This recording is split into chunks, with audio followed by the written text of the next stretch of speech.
name is Nikita Hanley, and I will be presenting on the composition of pre-ejaculatory fluid and the coitus interruptus method. Throughout this presentation, we will be addressing misconceptions about the composition of pre-ejaculatory fluid and the coitus interruptus method, and how these misconceptions have been falsified. The first misperception that we will be covering is that pre-ejaculatory fluid contains sperm. First and foremost, this idea is wrong. Pre-ejaculatory fluid, commonly known as pre-cum, cannot cause unwanted pregnancy. However, under occasion, this pre-ejaculatory fluid can contain sperm. We will start by considering what non-academic sources and the media think about this misperception. Surprisingly, most non-academic sources show that they are aware that pre-ejaculatory fluid does not contain sperm. However, it is clear that most of the general population is not aware of these findings. On a BuzzFeed article titled 20 Things You May Not Have Known About Semen, item number 15 correctly states that pre-ejaculate or pre-cum does not actually contain any sperm. However, another popular website called Sexuality released an article titled Sperm and Pre-cum, What You Need to Know. The writer wrongly argues, based on one faulty scientific study, that pre-cum does contain sperm. This shows that although the majority of the population are aware of the absence of sperm in pre-ejaculatory fluid, some refuse to accept it. So, based on scientific evidence, does pre-ejaculatory fluid contain sperm?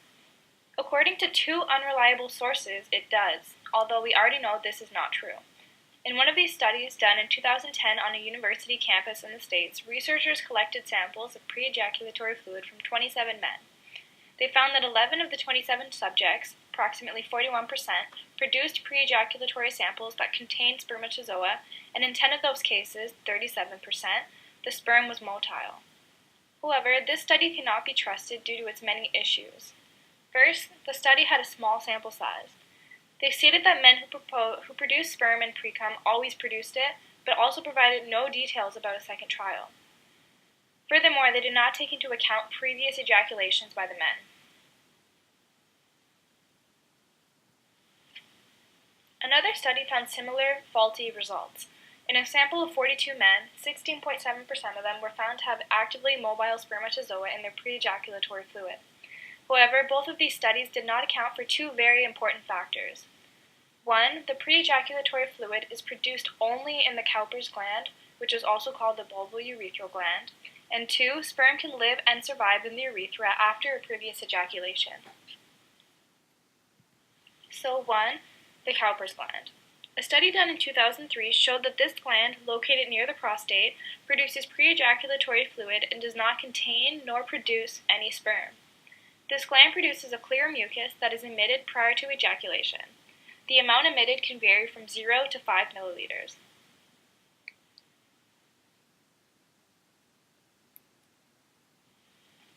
And 2, sperm can survive in the urethra.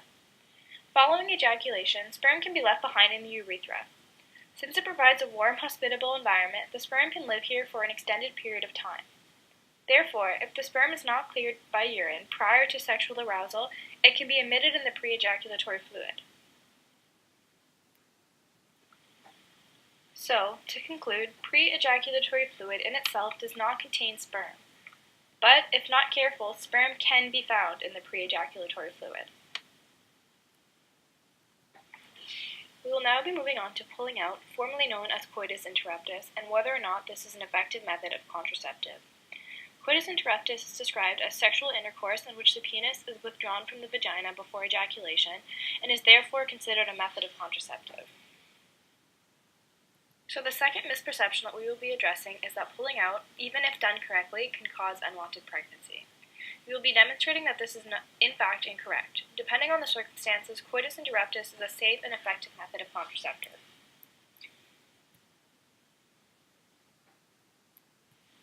Again, most non-academic sources are aware that pulling out is a good method of contraceptive.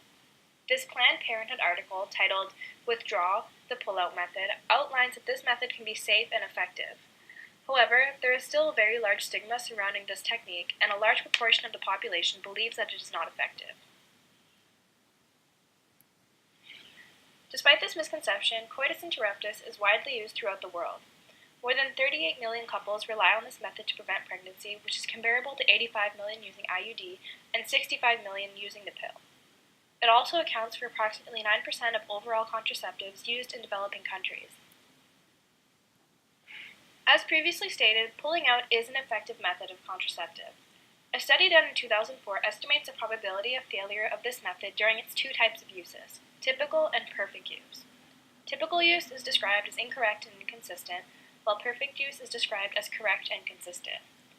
They found that 27% of women experienced unwanted pregnancy with typical use, but only 4% experienced pregnancy with perfect use. These results were reinforced by a later study done in 2009 that found in ideal conditions, couples only experience pregnancy about 4% of the time with coitus interruptus. They stated that many use this method without proper attention and often in coalition with other contraceptive methods.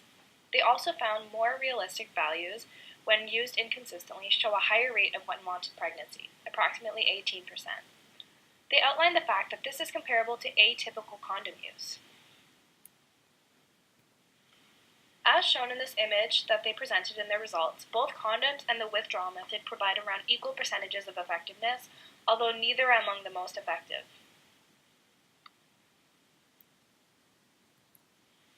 Again, to conclude, coitus interruptus is indeed an effective method of contraceptive and, when done properly, can avoid unwanted pregnancy. Lastly, we will be addressing the psychological reasons behind why people use this method of contraceptive. A study done in 2008 outlined two very important aspects of contraceptive use among individuals. One, that pleasure varies, and two, pleasure matters. They found that people use coitus interruptus despite knowing possible risks for the following reasons.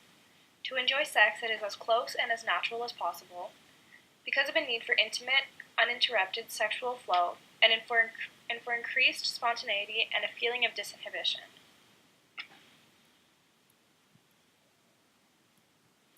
To wrap it up, we can conclude that the pre-ejaculatory fluid does not contain sperm, and therefore the coitus interruptus method is a good tool for avoiding pregnancy.